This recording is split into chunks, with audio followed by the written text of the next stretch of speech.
Hola a todos, hoy vengo con un nuevo capítulo del libro de los tres mosqueteros de Alejandro Dumas.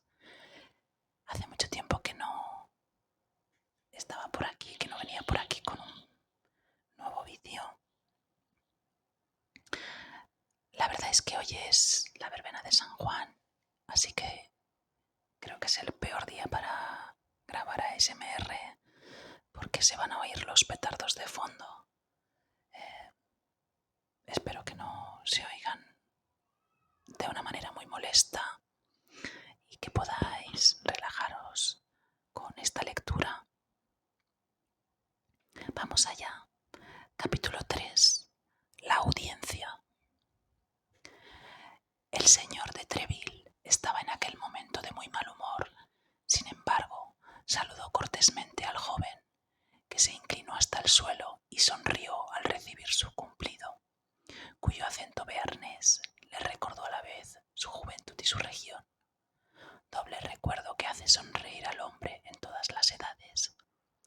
Pero, acordándose casi al punto de la antecámara y haciendo a D'Artagnan un gesto con la mano, como para pedirle permiso para terminar con los otros antes de comenzar con él, llamó 3 veces, aumentando la voz cada vez, de suerte que recorrió todos los tonos intermedios entre el acento imperativo y el acento irritado. Athos, Porthos, Aramis. Los 2 mosqueteros con los que ya hemos trabado conocimiento y que respondían a los 2 últimos de estos 3 nombres, dejaron enseguida los grupos de que formaban parte y avanzaron hacia el gabinete, cuya puerta se cerró detrás de ellos una vez que hubieron franqueado el umbral. Su continente, aunque no estuviera completamente tranquilo, excitó, sin embargo, por su abandono lleno a la vez de dignidad y de sumisión, la admiración de D'Artagnan, que veía en aquellos hombres semidioses y en su jefe un Júpiter olímpico armado de todos sus rayos. Cuando los 2 mosqueteros hubieron entrado, cuando la puerta fue cerrada tras ellos, cuando el murmullo zumbante de la antecámara, al que la llamada que acababa de hacerles había dado sin duda nuevo alimento, hubo empezado de nuevo, cuando, al fin, el señor de Treville hubo recorrido 3 o 4 veces, silencioso y fruncido el ceño, toda la longitud de su gabinete, pasando cada vez entre Porthos y Aramis, rígidos y mudos como en desfile. Se detuvo de pronto frente a ellos, y abarcándolos de los pies a la cabeza con una mirada irritada. «¿Sabéis lo que me ha dicho el rey?», exclamó, «y no más tarde que ayer noche. ¿Lo sabéis, señores?». «No», respondieron tras un instante de silencio los 2 mosqueteros. «No, señor, lo ignoramos». «Pero espero que haréis el honor de decírnoslo», añadió Aramis en su tono más cortés y con la más graciosa reverencia. «Me ha dicho que de ahora en adelante reclutará a sus mosqueteros entre los guardias del señor cardenal». «¿Entre los guardias del señor cardenal? ¿Y eso por qué?», preguntó vivamente Porthos. «Porque ha comprendido que su vino peleón necesitaba ser remozado con una mezcla de buen vino». Los 2 mosqueteros se ruborizaron hasta el blanco de los ojos. D'Artagnan no sabía dónde estaba y hubiera querido estar a 100 pies bajo tierra. «Sí», continuó el señor de Treville, animándose. «Sí, y su majestad tenía razón, porque, por mi honor, es cierto que los mosqueteros juegan un triste papel en la corte. El señor cardenal contaba ayer durante el juego del rey, con un aire de condolencia que me desagradó mucho, que anteayer esos malditos mosqueteros, esos juerguistas», y reforzaba estas palabras con un acento irónico que me desagradó más todavía, «esos matasietes», añadió mirándome con su ojo de ocelote, «se habían retrasado en la calle Ferou, en una taberna, y que una ronda de sus guardias», creí que iba a reírse en mis narices, «se había visto obligada a detener a los perturbadores». «Diablos, debéis saber algo», arrestar mosqueteros. Erais vosotros, no lo neguéis, os han reconocido y el cardenal ha dado vuestros nombres. Es culpa mía, sí, culpa mía, porque soy yo quien elijo a mis hombres. Veamos vos, Aramis, ¿por qué diablos me habéis pedido la casaca cuando también ibais a estar bajo la sotana? Y vos, Porthos, veamos, tenéis un tahalí de oro tan bello solo para colgar en él una espada de paja. Y Athos, no veo a Athos. ¿Dónde está? Señor, respondió tristemente Aramis, está enfermo, muy enfermo. ¿Enfermo? Muy enfermo decís. ¿Y de qué enfermedad? Temen que sea la viruela, señor, respondió Porthos, queriendo terciar con una frase en la conversación, y sería molesto porque a buen seguro le estropearía el rostro. Viruela, vaya gloriosa historia la que me contáis, Porthos. ¿Enfermo de viruela a su edad? No, sino herido sin duda, muerto quizá. Ah, sí, ya lo sabía yo, maldita sea. Señores mosqueteros, solo oigo una cosa, que se frecuenta en los malos lugares, que se busca querella en la calle y que se saca la espada en las encrucijadas. No quiero, en fin, que se dé motivos de risa a los guardias del señor cardenal, que son gentes valientes, tranquilas, diestras, que nunca se ponen en situación de ser arrestadas y que, por otro lado, no se dejarían detener, estoy seguro. Preferirían morir allí mismo que antes que dar un paso atrás, largarse, salir pitando, huir. Bonita cosa para los mosqueteros del rey. Porthos y Aramis temblaron de rabia. De buena gana habrían estrangulado al señor de Treville si en el fondo de todo aquello no hubieran sentido que era el gran amor que les tenía lo que le hacía hablar así. Golpeaban el suelo con el pie, se mordían los labios hasta hacerse sangre y apretaban con toda su fuerza la guarnición de su espada. Fuera se había oído llamar, como ya hemos dicho, a Athos, Porthos y Aramis, y se había adivinado por el tono de la voz del señor de Treville que estaba completamente encolerizado. 10 cabezas curiosas se habían apoyado en los tapices y palidecían de furia, porque sus orejas pegadas a la puerta no perdían sílaba de cuanto se decía, mientras que sus bocas iban repitiendo las palabras insultantes del capitán a toda la población de la antecámara. En un instante, desde la puerta del gabinete a la puerta de la calle, todo el palacio estuvo en ebullición.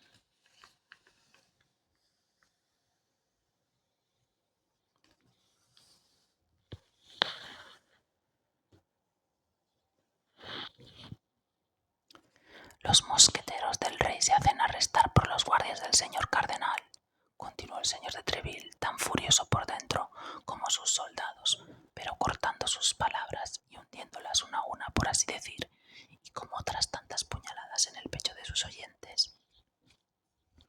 ¡Ay! Seis guardias de su eminencia arrestan a 6 mosqueteros de su majestad. Por todos los diablos, yo he tomado mi decisión. Ahora mismo voy al Louvre, presento mi dimisión de capitán de los mosqueteros del rey para pedir un tenientazgo entre los guardias del cardenal, y si me rechaza, por todos los diablos me hago abad. A estas palabras el murmullo del exterior se convirtió en una explosión. Por todas partes no se oían más que juramentos y blasfemias. Los maldición, los maldita sea, los por todos los diablos se cruzaban en el aire. D'Artagnan buscaba una tapicería tras la cual esconderse y sentía un deseo desmesurado de meterse debajo de la mesa. Bueno, mi capitán, dijo Porthos fuera de sí, la verdad es que éramos 6 contra 6, pero fuimos cogidos traicioneramente, y antes de que hubiéramos tenido tiempo de sacar nuestras espadas, 2 de nosotros habían caído muertos y Athos herido gravemente. No valía mucho más. ¿Ya conocéis vos a Athos? Pues bien, capitán, trató de levantarse 2 veces y volvió a caer las 2 veces. Sin embargo, no nos hemos rendido, no. Nos han llevado a la fuerza. En camino nos hemos escapado. En cuanto a Athos, lo creyeron muerto y lo dejaron tranquilamente en el campo de batalla, pensando que no valía la pena llevarlo. Esa es la historia. ¿Qué diablos, capitán, no se ganan todas las batallas? El gran Pompeyo perdió la de Farsalia y el rey Francisco I, que según lo que he oído decir valía tanto como él, perdió sin embargo, la de Pavía. Y tengo el honor de aseguraros que yo maté a uno con su propia espada, dijo Aramis, porque la mía se rompió en el primer encuentro. Matado o apuñalado, señor, como más os plazca. Yo no sabía eso, prosiguió el señor de Treville en un tono sosegado. Por lo que veo, el señor cardenal exageró. Pero por favor, señor, continuó Aramis, que al ver a su capitán aplacarse se atrevía a aventurar un ruego. Por favor, señor, no digáis que el propio Athos está herido. Sería para desesperarse que llegara a oídos del rey. Y como la herida es de las más graves, dado que después de haber atravesado el hombro ha penetrado en el pecho, sería de temer. En el mismo instante la cortina se alzó y una cabeza noble y hermosa, pero horriblemente pálida, apareció bajo los flecos. «¡Athos!», exclamaron los dos mosqueteros. «¡Athos!», repitió el mismo señor de Treville. «¿Me habéis mandado llamar, señor?», dijo Athos al señor de Treville con una voz debilitada pero perfectamente calma.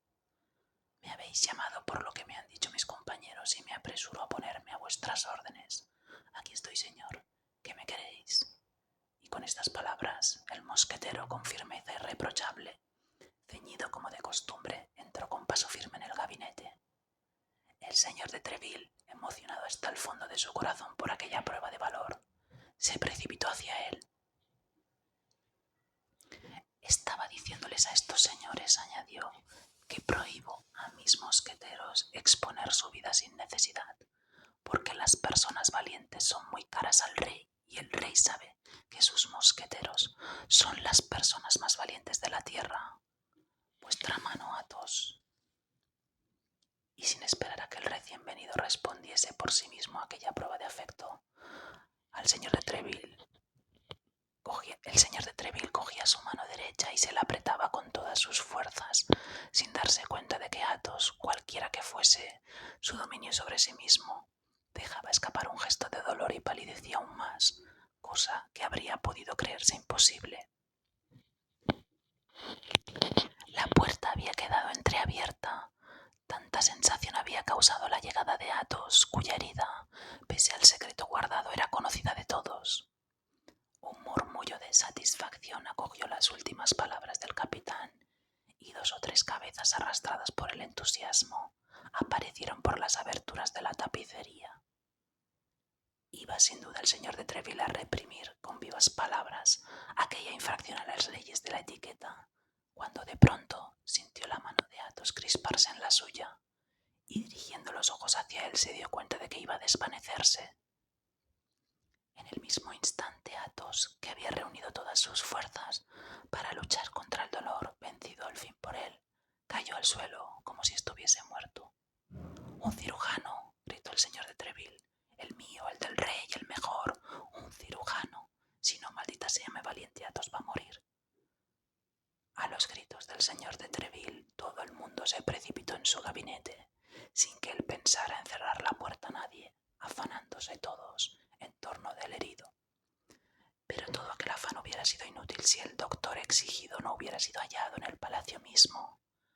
Atravesó la multitud, se acercó a Athos, que continuaba desvanecido, y como todo aquel ruido y todo aquel movimiento le molestaba mucho, pidió como primera medida y como la más urgente que el mosquetero fuera llevado a una habitación vecina. Por eso el señor de Treville abrió una puerta y mostró el camino a Porthos y Aramis, que llevaron a su compañero en brazos. Detrás de este grupo iba el cirujano y detrás del cirujano la puerta se cerró. Entonces el gabinete del señor de Treville, aquel lugar ordinariamente tan respetado, se convirtió por un momento en una sucursal de la antecámara. Todos disertaban, peroraban, hablaban en voz alta, jurando, blasfemando, enviando al cardenal y a sus guardias a todos los diablos. Un instante después, Porthos y Aramis volvieron. Solo el cirujano y el señor de Treville se habían quedado junto al herido.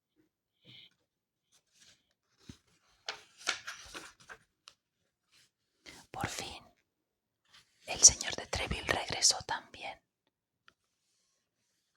El herido había recuperado el conocimiento.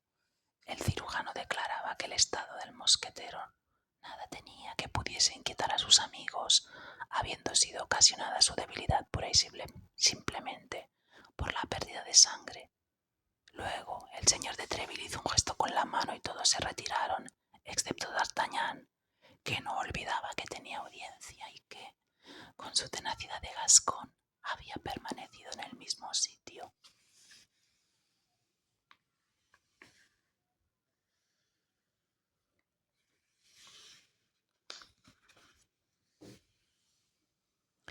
Cuando todo el mundo hubo salido y la puerta fue cerrada, el señor de Treville se volvió y se encontró solo con el joven.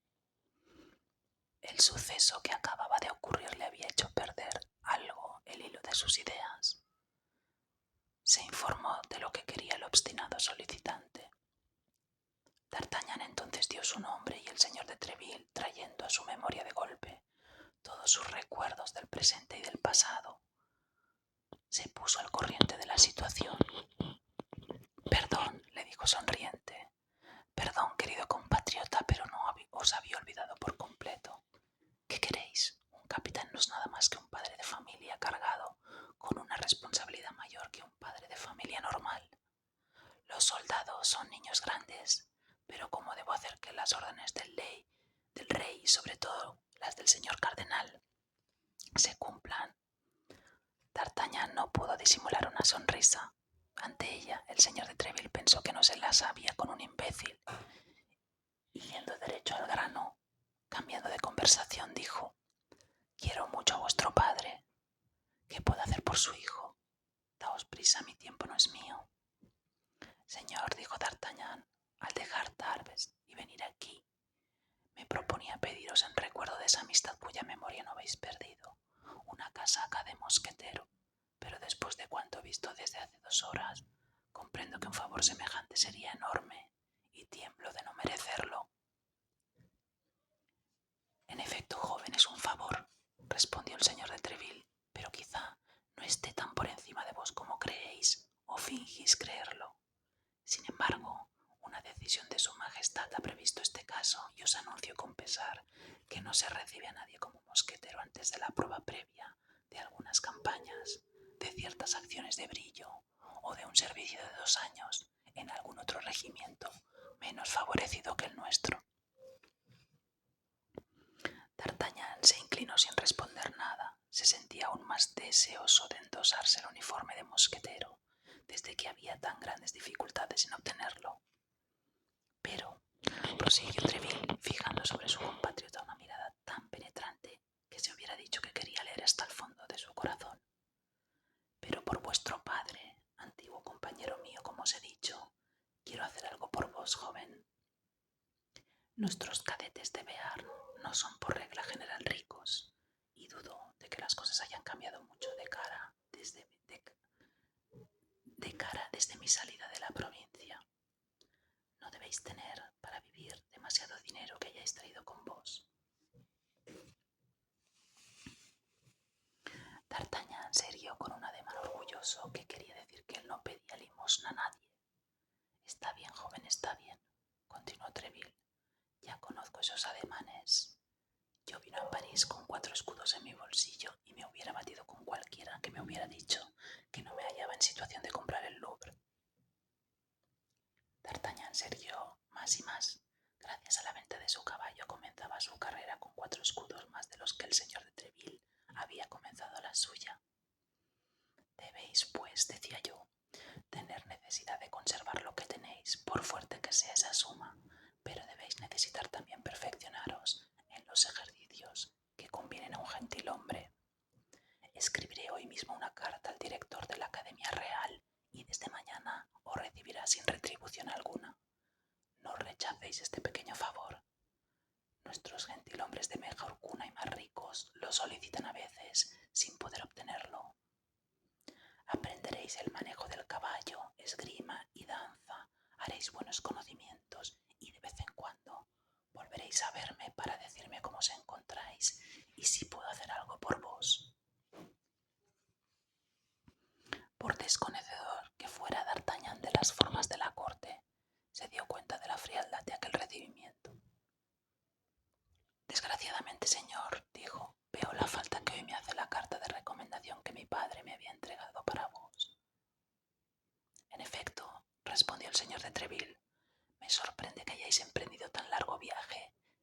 viático obligado, único recurso de nosotros los bearneses.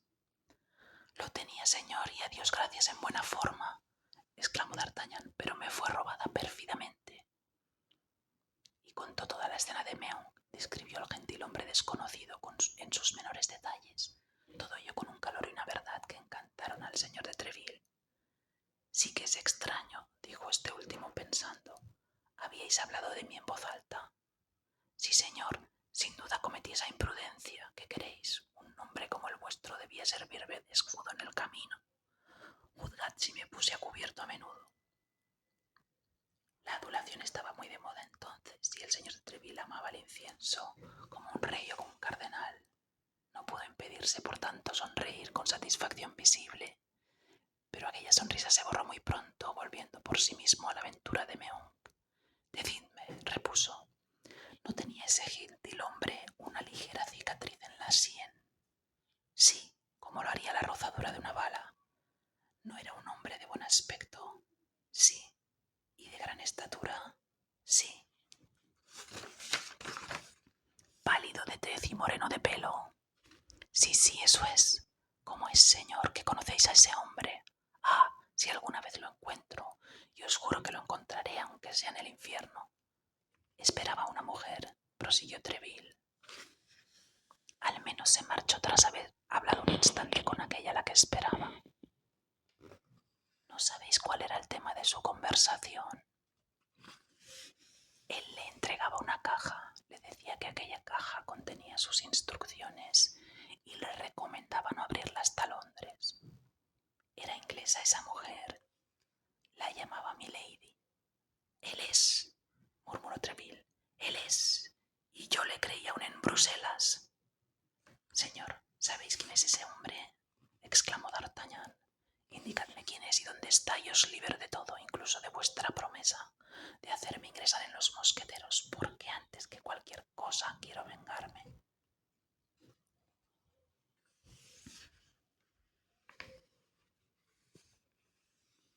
Guardaos de ello, joven, exclamó Treville. Antes bien, si lo veis venir por un lado de la calle, pasad al otro.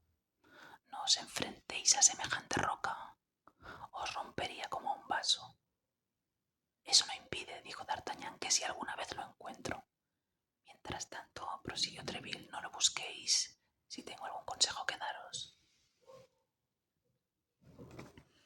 De pronto, Treville se detuvo, impresionado por una sospecha súbita. Aquel gran odio que manifestaba tan altivamente el joven viajero por aquel hombre que, cosa bastante poco verosímil, le había robado la carta de su padre, aquel odio no ocultaba alguna perfidia. No le había sido enviado aquel joven por su eminencia. No vendría para tenderle alguna trampa. Ese presunto D'Artagnan no sería un emisario del cardenal que trataba de introducirse en su casa y que le habían puesto al lado para sorprender su confianza y para perderlo más tarde, como 1000 veces se había hecho. Miró a D'Artagnan más fijamente aún que la vez primera. Solo se tranquilizó a medias por el aspecto de aquella fisonomía chispeante de ingenio astuto y de humildad afectada. Sé de sobra que es gascón, pensó, pero puede serlo tanto para el cardenal como para mí.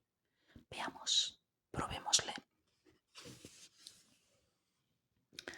Amigo mío, le dijo lentamente, quiero, como hijo de mi viejo amigo, porque tengo por verdadera la historia de esa carta perdida.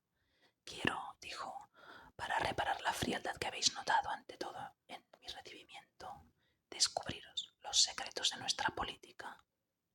El rey y el cardenal son los mejores amigos del mundo. Sus aparentes altercados no son más que para engañar a los imbéciles. No pretendo que un compatriota, un buen caballero o un muchacho valiente hecho para avanzar sea víctima de todos esos fingimientos y caiga como un necio en la trampa, al modo de tantos otros que se han perdido por ello. Pensad que yo soy adicto a estos dos amos todopoderosos y que nunca mis diligencias serias tendrán otro fin que el servicio del rey y del señor cardenal, uno de los más ilustres genios que Francia ha producido. Ahora, joven, regulad vuestra conducta sobre esto y si tenéis, bien por familia, bien por por amigos, bien por propio instinto, alguna de esas enemistades contra el cardenal, semejante a la que vemos manifestarse en los gentilhombres, decidme adiós y despidámonos. Os ayudaré en 1000 circunstancias, pero sin relacionaros con mi persona. Espero que mi franqueza, en cualquier caso, os hará amigo mío, porque sois hasta el presente el único joven al que he hablado como lo hago.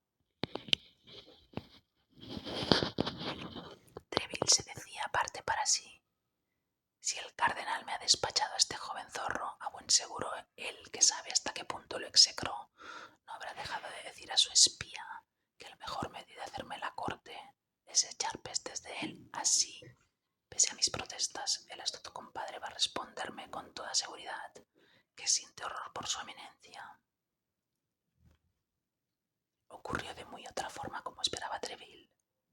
D'Artagnan respondió con la mayor simplicidad: Señor, llego a París con intenciones completamente idénticas.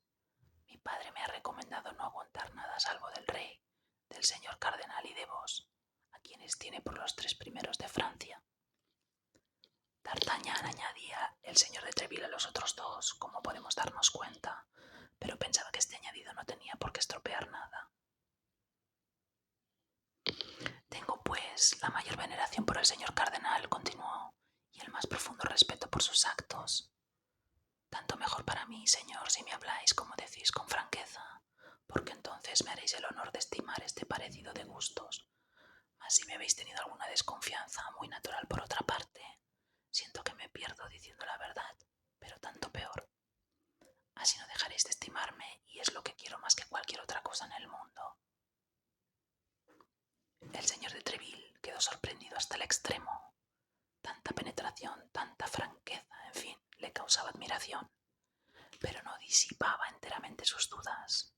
Cuanto más superior fuera este joven a los demás, tanto más era de temer si se engañaba. Sin embargo, apretó la mano de D'Artagnan y le dijo: sois un joven honesto, pero en este momento no puedo hacer nada por vos, más que lo que os he ofrecido hace un instante. Mi palacio estará siempre abierto para vos. Más tarde, al poder requerirme a todas horas y, por tanto, aprovechar todas las ocasiones, obtendréis probablemente lo que deseáis obtener. Eso quiere decir, señor, prosiguió D'Artagnan, que esperáis a que vuelva digno de ello. Pues bien, estad tranquilo, añadió con la familiaridad del gascón. No esperaréis mucho tiempo.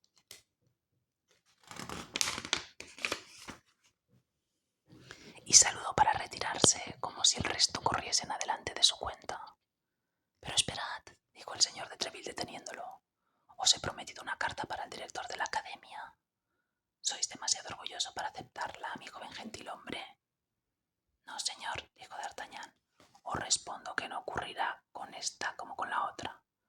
La guardaré tan bien que os juro que llegará a su destino, y ay de quien intente robármela. El señor de Treville sonrió ante esa fanfarronada, y dejando a su joven compatriota en el vano de la ventana donde se encontraba y donde habían hablado juntos, fue a sentarse a una mesa y se puso a escribir la carta de recomendación prometida. Durante ese tiempo, D'Artagnan, que no tenía nada mejor que hacer, se puso a batir una marcha contra los cristales, mirando a los mosqueteros que se iban uno tras otro y siguiéndolos con la mirada hasta que desaparecían al volver la calle. El señor de Treville, después de haber escrito la carta, la selló y, levantándose, se acercó al joven para dársela. Pero en el momento mismo en que D'Artagnan extendía la mano para recibirla, el señor de Treville quedó completamente estupefacto al ver a su protegido dar un salto, enrojecer de cólera y lanzarse fuera del gabinete gritando: ¡Ah, maldita sea! Esta vez no se me escapará. ¿Pero quién?, preguntó el señor de Treville. Él, mi ladrón, respondió D'Artagnan. ¡Ah, traidor! Y desapareció. Diablo de loco, murmuró el señor de Treville, a menos, añadió, que no sea una manera astuta de zafarse al ver que ha amarrado su golpe. Aquí acaba este capítulo de Los Tres Mosqueteros de Alejandro Dumas. El tercer capítulo, espero que la lectura os relaje y os guste.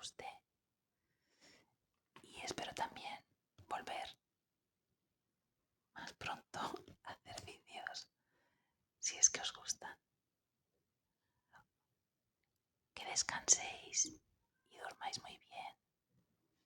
Hasta pronto.